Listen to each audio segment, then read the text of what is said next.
Dear students अस्सलाम वालेकुम। मैं डॉक्टर ज़फ़र मीर आज आपको इस वीडियो लेक्चर में वेलकम करता हूं।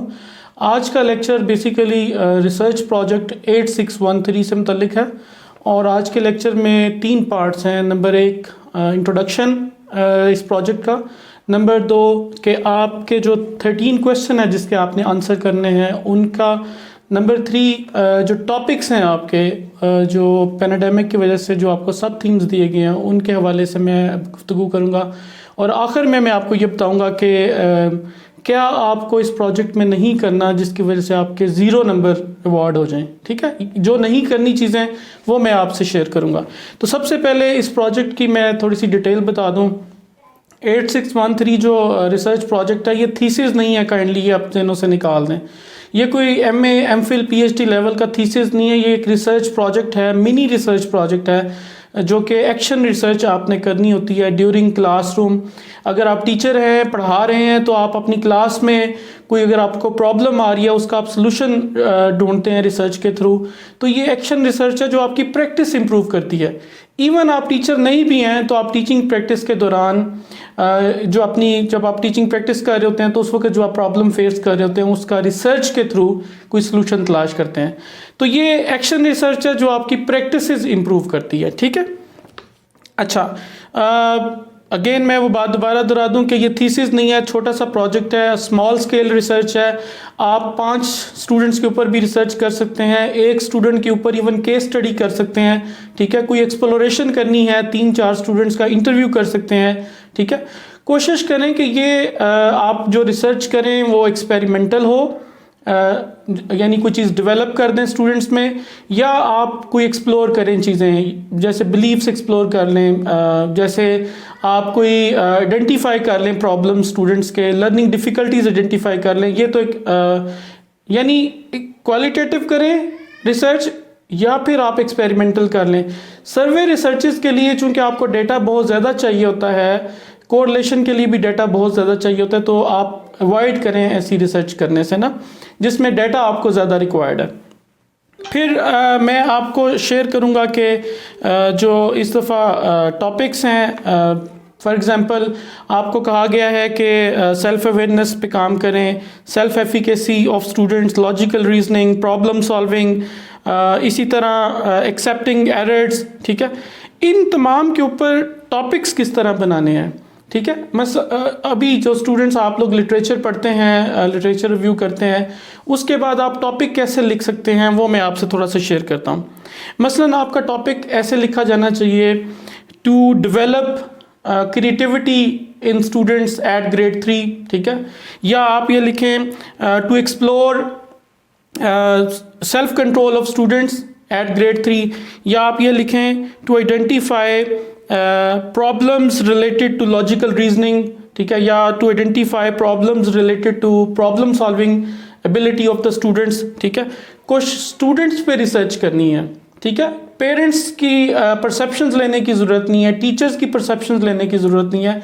जो भी रिसर्च आपने करनी है वो स्टूडेंट्स के पर्सपेक्टिव के उसमें करनी है। ठीक है, तो आपने मेरी सजेशन मैंने पहले भी दी है कि आप जो वर्ब यूज़ करें टॉपिक के अंदर वो एक्सप्लोर का, एग्जामिन का, आइडेंटिफाई का, डेवलप का यूज़ करें। ठीक है, जैसे मैंने कहा कि develop self awareness in students of grade 3, या मैं कहूँ कि explore self efficacy of grade 5 students.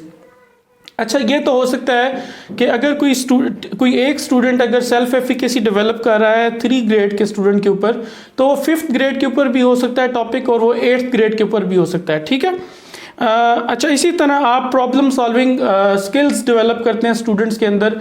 मैंने पहले कहा कि चूंकि क्लास अगर अवेलेबल नहीं है आपके सामने, तो आप घर में मौजूद जो आपके किड्स हैं जो मौजूद हैं, 3-4 अगर बच्चे हैं या फैमिली में मेंबर्स हैं जो उन बच्चों को भी आप उनके ऊपर भी आप एक्सपेरिमेंट कर सकते हैं। किसी एक स्टूडेंट की केस स्टडी कर सकते हैं सेल्फ कंट्रोल के हवाले से, वो आप रिपोर्ट कर दें। ठीक है, सोसाइटी में अगर कोई ट्यूशन सेंटर है उस पर अगर जो स्टूडेंट आ रहे हैं उनकी कोई सेल्फ एफिकेसी डेवलप कर दें, development of self efficacy of students. ठीक है, एट ग्रेड 5, इस तरह का टॉपिक आप बना लें। अच्छा, इसी तरह आप लॉजिकल रीजनिंग कैसे डेवलप करनी है, आप टॉपिक ये बना सकते हैं, to develop study to develop logical reasoning of 5th grade students, ठीक है, इन मैथमेटिक्स। आगे कोई सब्जेक्ट भी आप इसमें ऐड कर सकते हैं। अच्छा, फिर इसके बाद जो 10 सवाल हैं जो आपने उनके जवाब देने हैं। ये जो मैनुअल है आपका, ये सॉफ्ट फॉर्म में आपने अपलोड करना है। ये दोबारा रिपीट कर रहा हूँ, आपने हार्ड फॉर्म में नहीं भेजना, आपने अपने सुपरवाइज़र से साइन करवा के नहीं भेजना, आपने उनके साथ कम्युनिकेट करना है, उनका व्हाट्सएप ग्रुप ज्वाइन करें, उनके साथ कांटेक्ट में रहें, अपने टॉपिक अप्रूव करवाएं, अपनी रिसर्च में उनके साथ इन टच रहें। और ये सॉफ्ट फॉर्म में आप ये कर सकते हैं कि आप इसका प्रिंट लें, इस मैनुअल का, हाथ से आप वो मैनुअल कंप्लीट करें और उसके बाद उसको अपलोड करेंगे आप LMS के ऊपर, या आप सॉफ्ट फॉर्म में ही उसको टाइप करें पूरे मैनुअल को और उसको अपलोड कर दें वेबसाइट के ऊपर। जो LMS है उसमें आपको स्टूडेंट्स का अक्सर क्वेश्चन ये आ रहा है कि जी डेट क्या है फाइनल। जनरली 2 माह के अंदर आपको ये प्रोजेक्ट कंप्लीट करना होता है और इसकी डेट जो है ना इस वर्कशॉप के बाद आपको बता दी जाएगी, ठीक है। आपको मैसेज आ जाएगा, नए ग्रुप फॉर्म हो जाएंगे और आपको LMS में जहाँ पे आपने अपलोड करना है प्रोजेक्ट, उसकी डेट भी मेंशन होगी और वो आपको बटन भी नज़र आ रहा होगा कि जहाँ पे आपने अपलोड करना है, ठीक है। इसके बाद फर्दर जो है मैं आपको ये बताना चाह रहा हूँ कि जो इस प्रोजेक्ट में जो क्वेश्चंस हैं उनके आंसर कैसे करने हैं। यानी जो आपके पास सवालात हैं, मिसाल के तौर पर पहला सवाल अगर ये है कि आपने बैकग्राउंड लिखना है, स्कूल का नाम लिखना है, तो जिस स्कूल में आपके स्टूडेंट्स हैं जिनके ऊपर आप रिसर्च कर रहे हैं उस स्कूल का नाम लिखें। अगर घर में बच्चे हैं जो आपके जिनके ऊपर आप रिसर्च कर रहे हैं, एक्सपेरिमेंट कर रहे हैं या केस स्टडी कर रहे हैं इवन, उसके स्कूल का नाम लिख दें, ठीक है। इसमें आपने socio economic status of the parents लिखना है, वो क्या है, इसके बाद प्रोफेशन उनका क्या है, अर्निंग वो जो है वो क्या है पेरेंट्स की, लिटरेसी रेट क्या है उस इलाके का, एकेडमिक क्वालिटी क्या है, ये सारी बातें आपने फर्स्ट क्वेश्चन में लिखनी है। ये बेसिकली तो यही है कि आप इंट्रोडक्शन दे रहे हैं उन स्टूडेंट्स के बैकग्राउंड का ना। इसके बाद जो सेकेंड क्वेश्चन है उसमें देखें कि क्या चीज़ है। सेकेंड क्वेश्चन आपका वो है कि आपने सब थीम कौन से सिलेक्ट किया है, ठीक है। जो आपको सब थीम दिए गए हैं जैसे self awareness, self efficacy, logical reasoning, इसके अलावा आपको ये कहा गया कि सेल्फ एस्टीम, सेल्फ कंट्रोल, ये इनमें से कौन सा आपने सब थीम लिया है और आप ये थोड़ा सा एलेबोरेट करेंगे कि ये सब थीम किस तरह आपके एक्सपीरियंस के साथ रिलेटेड है। इसमें आप लिख सकते हैं कि जो आप एक्सपीरियंस कर रहे थे, फॉर एग्जांपल आपको लगा कि प्रॉब्लम सॉल्विंग स्किल्स उनकी इंप्रूव होनी चाहिए, तो आप मेंशन करेंगे कि फ़लाँ सब्जेक्ट आप पढ़ाते हैं स्कूल के अंदर और आपको किस तरह की प्रॉब्लम फेस आ रही थी जो कि इस सब थीम के साथ रिलेटेड था, इस वजह से आपने ये सब थीम लिया।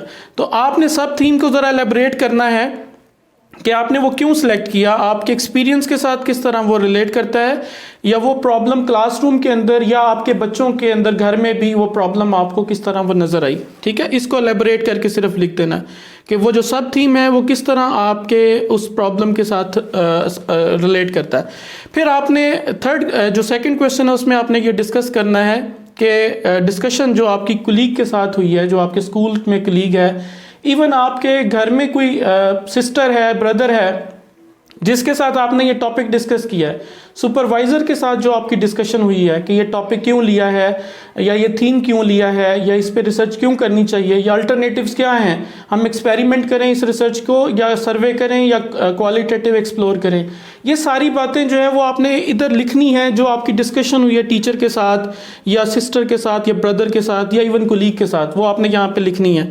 फिर थर्ड क्वेश्चन है कि आपने एग्जिस्टिंग लिटरेचर जो पढ़ा है आपने यहाँ पे बुक्स का हवाला देना है, आर्टिकल्स का हवाला देना है कि ऑलरेडी इस टॉपिक के ऊपर जो आपने लिखा है क्या रिसर्च हुई है, कोई प्रीवियस स्टडीज़ का यहाँ पे आपने लिटरेचर रिव्यू से देख के लिख देना है, ठीक है, थर्ड क्वेश्चन में। इसी तरह फोर्थ क्वेश्चन जो है वो इस बारे में है कि मेजर वेरिएबल्स क्या थे स्टडी के। जैसे अगर आप सेल्फ एफिकेसी लेते हैं, कोशिश करें एक ही वेरिएबल ने, उस वेरिएबल की डेफिनेशन लिखें, लिटरेचर रिव्यू से उसको डिस्क्राइब करें कि उसका मतलब क्या होता है, उसके कंपोनेंट्स कौन से होते हैं, कोई अगर कोई थ्योरेटिकल बैकग्राउंड है, कोई फ़र्ज़ कर ले थ्योरी मौजूद है तो वो ज़रूर यहाँ पे मेंशन करें, ठीक है। इसी तरह फिफ्थ क्वेश्चन जो है वो आपके ऑब्जेक्टिव के बारे में है कि कौन से ऑब्जेक्टिव हैं। मैं सजेस्ट करूँगा 1 या 2 ऑब्जेक्टिव लिखें, सफिशेंट होंगे। अगर आपने पर्पस स्टेटमेंट क्वालिटेटिव रिसर्च कर रहे हैं तो पर्पस स्टेटमेंट लिख दें कि आपके रिसर्च प्रोजेक्ट का पर्पस क्या था। और इसी तरह 6 क्वेश्चन में आप पार्टिसिपेंट्स की डिटेल देंगे, जिसमें आप बताएंगे कि वो किस लेवल के स्टूडेंट थे, क्या उसमें उनमें खूबियाँ थी, ठीक है, उनकी हैंड राइटिंग अच्छी थी नहीं थी, या उनकी कम्युनिकेशन कैसी है, इंग्लिश में वो कर सकते हैं कि नहीं कर सकते। इसी तरह जो 7 क्वेश्चन है आप ये लिखेंगे कि किस तरह आप स्टेप्स लिखेंगे कि इस रिसर्च को किस किस तरीके से किया गया, प्रोसीजर लिखेंगे, ठीक है, डाटा कलेक्शन प्रोसीजर लिखेंगे कि आपने अगर एक्सपेरिमेंट किया है तो उसमें क्या स्टेप्स लिए, पहले क्या किया, फिर क्या किया, फिर क्या किया। इसी तरह अगर डाटा कलेक्शन की तो किस तरीके से की, जाके टेस्ट लिया, ठीक है। तो आपने प्रोसीजर लिखना है कि आपने क्या स्टेप्स जो है ना वो किए हैं। इसके बाद आप इंस्ट्रूमेंट की डिटेल देंगे कि कौन सा इंस्ट्रूमेंट आपने टूल यूज़ किया है जिससे डाटा कलेक्ट किया है, क्या टेस्ट लिया था, क्या इंटरव्यू लिया, क्या ऑब्जर्वेशंस लिए हैं, वो आपने डिटेल देनी है टूल की। और उसको डेवलप कैसे किया, इंटरव्यू प्रोटोकॉल कैसे वैलिडेट किया, टेस्ट कैसे वैलिडेट और रिलायबल बनाया, कोई अगर आपने स्केल यूज़ किया है तो वो किस तरह आपने वैलिड और रिलायबल बनाया, वो उसकी डिटेल यहाँ पे आपने देनी है, ठीक है। फिर आपने कंक्लूजन्स लिखने हैं, और जो आपके डाटा है ना फाइल्स, वो आप अटैच कर सकते हैं अपेंडिक्स में, ठीक है। अगर कोई लेटर है वो आप अटैच कर सकते हैं अपेंडिक्स में। जो एनालिसिस आपने किया है उसके जो टेबल्स हैं वो आप अटैच कर सकते हैं अपेंडिक्स में। फाइंडिंग्स और कंक्लूजन लिखें, मेजर फाइंडिंग्स लिखिएगा, सारी फाइंडिंग्स लिखने की ज़रूरत नहीं है। मेजर फाइंडिंग्स और कंक्लूजन आपकी स्टडी के वो क्या हैं वो लिखिएगा। और आखिर में आपने समरी लिखनी है, right from the start to end, क्या ऑब्जेक्टिव थे, क्या प्रोसीजर अडॉप्ट किया, पार्टिसिपेंट्स कौन थे, डाटा टूल्स कौन थे, एनालिसिस कैसे किया और फाइंडिंग क्या आई, इसकी समरी आपने लिख देनी है, ठीक है। और आखिर में आपने लिखना है कि आप सेल्फ रिफ्लेक्शन भी दें कि आपने इस एक्टिविटी से क्या लर्न किया, ये जो आपने रिसर्च प्रोजेक्ट किया है इससे आपने क्या सीखा है, ठीक है, इस बारे में आपने डिटेल लिखनी है। और आखिरी क्वेश्चन में आपने बताना है कि किस तरह जो फाइंडिंग्स आई हैं आपकी रिसर्च की उसने आपकी टीचिंग प्रैक्टिस को इम्प्रूव किया है या प्रोफेशनल स्किल्स को इम्प्रूव किया है, ये आपने 12 क्वेश्चन में लिखना है, ठीक है। और एंड पे आपने रेफरेंसेस देने हैं, ये वो रेफरेंसेस देने हैं जो आपने अंदर साइट किए हुए हैं। जैसे आपने वेरिएबल्स की डेफिनेशंस दी थी, प्रीवियस रिसर्च का हवाला दिया था, तो वो जो साइटेशंस आपने कोड की हुई हैं वो आपने यहाँ पे लिखनी है और APS 6 मैनुअल में करनी है। APS 6 मैनुअल के लिए आप इस वीडियो की डिस्क्रिप्शन में एक लिंक दिया हुआ है APS स्टाइल का, उसको ज़रूर एक दफ़ा देखें। और आखिर में मैं आपको कहूँगा कि आपने क्या नहीं करना। अगर आप ये करेंगे ना तो आपको 0 अवार्ड किया जाएगा, मार्क्स, ये बड़ी अहम बातें हैं। मिसाल के तौर पर आपने किसी दूसरे स्टूडेंट का कॉपी पेस्ट नहीं करना। अगर टॉपिक सिमिलर भी हो जाए, एक टॉपिक 3 ग्रेड पे था, आपने 5th पे किया, उसका कॉन्टेक्स्ट और है, उसका सोशो इकोनॉमिक बैकग्राउंड और है, उनका कल्चर और है, लाइक उनके स्कूल की कंडीशंस और हैं, उनकी डिस्कशन विद फ्रेंड या कोलीग वो और है, तो आपका सेम टू सेम नहीं होना चाहिए। अगर 3-4 लोगों का भी सेम है तो सबको 0 अवार्ड किया जाएगा नंबर। इसी तरह प्लेजरिज्म चेक है, आपने सॉफ्ट फॉर्म भेजनी है, यूनिवर्सिटी के पास राइट है कि वो आपका प्लेजरिज्म चेक करे। अगर प्लेजराइज्ड हुआ तो भी आपको 0 नंबर अवार्ड किया जाएगा, ठीक है। आउट ऑफ थीम ना जाएं अभी, ठीक है, आपके पास लिबर्टी है वैसे पैराडामिक में, लेकिन आउट ऑफ थीम ना जाएं, थीम लिखें, सब थीम लिखें और उसी से रिलेटेड कोई टॉपिक बनाएं। आउट ऑफ फॉर्मेट भी नहीं जाना। AIUU ने जो आपको फॉर्मेट दिया है रिसर्च प्रोजेक्ट का सॉफ्ट फॉर्म में, उसी फॉर्मेट को आपने फॉलो करना है। हार्ड फॉर्म में आपसे नहीं ली जाएगी, ये सॉफ्ट फॉर्म में अपलोड करनी है। जो अपलोड नहीं करेंगे उनको 0 नंबर अवार्ड होगा। हार्ड फॉर्म में आप भेजेंगे किसी को तो वो उसके भी 0 नंबर अवार्ड होंगे। इसको आपने LMS पे अपलोड करना है।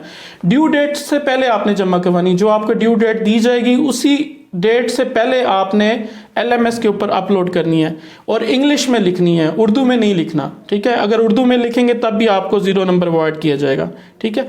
आई होप कि आपको 8613 से रिलेटेड मालूमात मिल गई होंगी। ओके, अल्लाह हाफिज़।